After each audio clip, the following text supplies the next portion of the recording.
Hey guys, how's it going? And welcome to the channel. I think it's safe to say that for a lot of us, we do want to achieve that nice high-end look of an apartment. And if you've clicked on this video, most likely you've tried it, like you have also watched like videos and tips here and there and saved some images or reels for inspiration from the likes of Instagram or Pinterest, and you've tried to apply it, but for some reason it's just not working and something still feels off and you can't put a finger on it. And that is absolutely normal and something that I've been through myself. And sometimes it's not about the budget or taste or style. It's a matter of just understanding the essential design principles and most importantly, how to weave them all together. So in this video, I'm going to share more on cohesion and balance through contrast, and I'm going to break it down into 7 practical tips and some examples on how I actually applied it, so you can also apply it to your space. And this is going to be a 2-part video. The part 2, I'm going to share more on layered lighting, window treatments, and also how to make your space really special. So that'll be part 2, so stay tuned.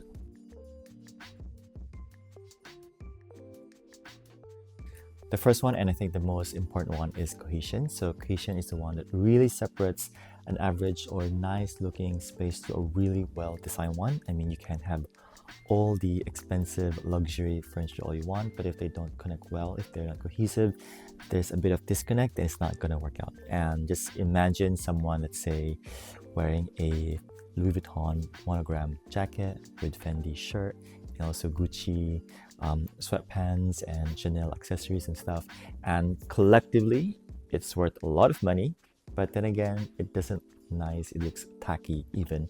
And whereas, for example, if someone is wearing Zara but the style is well thought of in terms of color, the fabric, it look much more refined and classy and elegant. So yeah, I think in your design you don't have to spend a lot of money as long as you're able to make sure that everything works well together. So you can make things cohesive through color, material, and style. I like to talk about wood or mixing woods under cohesion because it is a mix of color and material, and it is going to for sure set the tone of the look and feel of a space.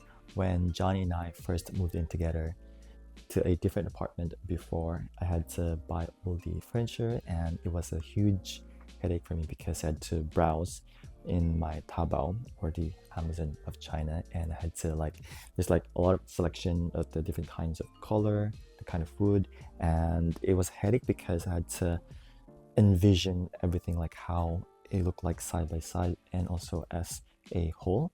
Yeah, it was a bit overwhelming and confusing, and that's why I know that mixing wood is for sure a skill set to have. So when it comes to wood, basically there are 3 key elements. Number 1 is the warmth. So warmth can be warm, neutral, and cool. So the warm woods would be the likes of oak or walnut. For the cooler tones, that would be the likes of ash or birch. And so ideally you want to mix warm with warm, cool with cool, and neutral. You can go both ways. And then the second element is the undertone. So that will be the subtle color inside a wood. So that can be yellow, red, or even gray. And then the last one is grain. So that's the texture. The more grainy it is, the more rustic a space will feel. And if it's more smooth, then it'll be more modern. So it can be a little bit complicated, I know. So my approach is just to look at it as a color. As a color, I do follow a certain ratio that's going to be the 60, 30, 10% guideline, and this is going to be something that is going to be useful and in many ways, as you'll find out in this video. So 60% is going to be the dominant color, and in my case, it's going to be my floors, and mine is more on the neutral tone. And then for the secondary is going to be all the furniture that I have, and most of the furniture that I have are more on the warm side. And the last one is going to be the 10%, which is going to be the more on the darker woods. And for me, that's just to give some contrast. And I know that I do have different kinds of woods here, and it might look a bit more on the eclectic side, but at the same time, I do feel that quite intentional. There's harmony, and I think it just have a nice flow into it. On the topic of color or color palette, this is another one that is going to be a little bit overwhelming in the beginning, but I'll try to keep it simple as much as I can. The most simple way is to follow the guideline that I mentioned earlier, which is the 60, 30, 10% rule. So in this case, the 60% is going to be the walls, and then the secondary one, which is going to be 30%, is going to be the likes of furniture, the rug, and also the curtains. And 10% is going to be the accent color, and that can be your home decor, can be your lamp, or throw pillows or throw blankets.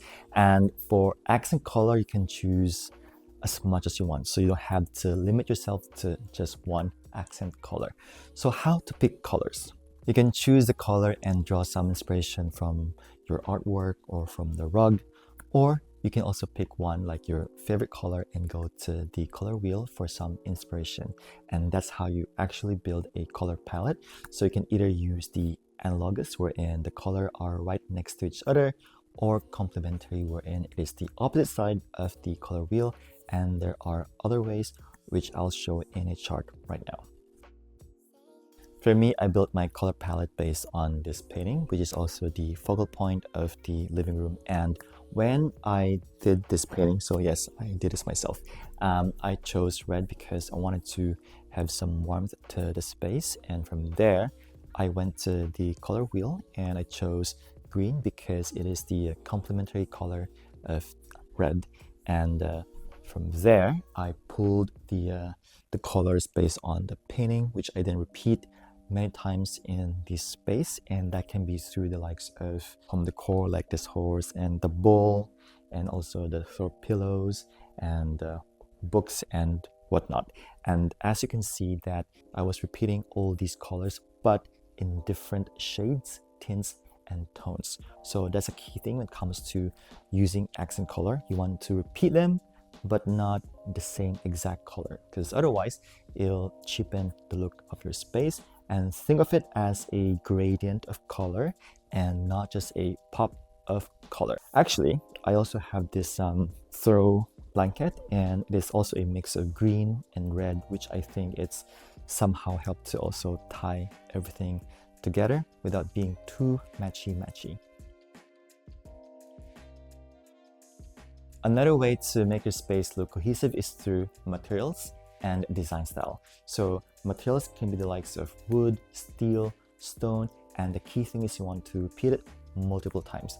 In our case, we do have a lot of organic materials, let's say wood, and then there's the rattan, let's say the stool, the laundry basket, and also rattan cane from the room divider, and chairs. And because of that, it's being repeated multiple times. I feel that space looks connected and cohesive. And lastly, you can make a place cohesive through having a clear design style, and you can choose like either Japandi, Scandi, mid-century, boho, industrial. And the thing is that you don't need to just pick one, you can even have two. But the thing is, like, you need to think of it as a ratio, like a 60-40% rule can be applicable in this case. Like 60%, let's say Japandi, and then 4% would be mid-century or Scandi, and that way it's not so overwhelming. Although 80-20 or 70-30 ratio also works very well. You can also pick like more than two, but that is going to be more complicated, and unless you really know what you're doing. And so you don't want to mix way too much, because otherwise it'll just look so chaotic and not so intentional. Cohesion is obviously very important, but too much of it can also be a bad thing. It can make the space look flat and boring. So that is why you also need to find the right balance by introducing some contrast. So contrast is the one that gives the visual interest, and it can be done through height, scale, color, texture, and even style. One of the most common issues that I find is like people tend to just use the bottom half of your room, and that is quite common. Like even for me, like in the past I did the same mistake. So what does it mean? So basically you have all your furniture very low, and it can be your chairs, your couch, and there's no use of the vertical space, and the easy fix obviously is to fill it with something, and you have a lot of options. It can be like a tall plant, it can be a tall mirror, it can be artwork, paintings, and even like open shelves or tall cabinets. So that way it's going to feel more balanced. Another way to create contrast is through texture, and in this case, for example, we do have the table console, and it's smooth, and underneath are these beautiful rattan stools, and above it I do have this highly textured vessel, and also this lamp is also quite textured, and then I do have this smooth stone of a bidis, and so collectively I feel like it looks really layered and very tactile.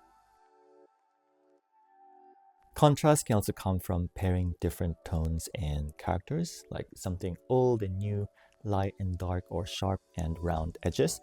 And this is a great example for the TV media console, and across it is this chest, which is also we repurposed as a coffee table. So this one right here, it's dark, it's new, it's smooth, and it has legs.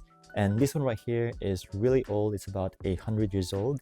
It's very grainy, it's light colored, and also there's no legs. And together I think they look great, and they're very different, but together I think opposite attracts. Another way is through smaller details, for example the sharp edges from the photos and also from the round lamp together. And so when it comes to balance, it's not about being too matchy but having some intentional contrast, and if you do it very well, your space will look more alive, more layered, and just look effortless. I hope it's so far so good, and I know it can be a lot to take in and to digest, so just take your time and stay tuned for part 2, and I'll see you then. Bye.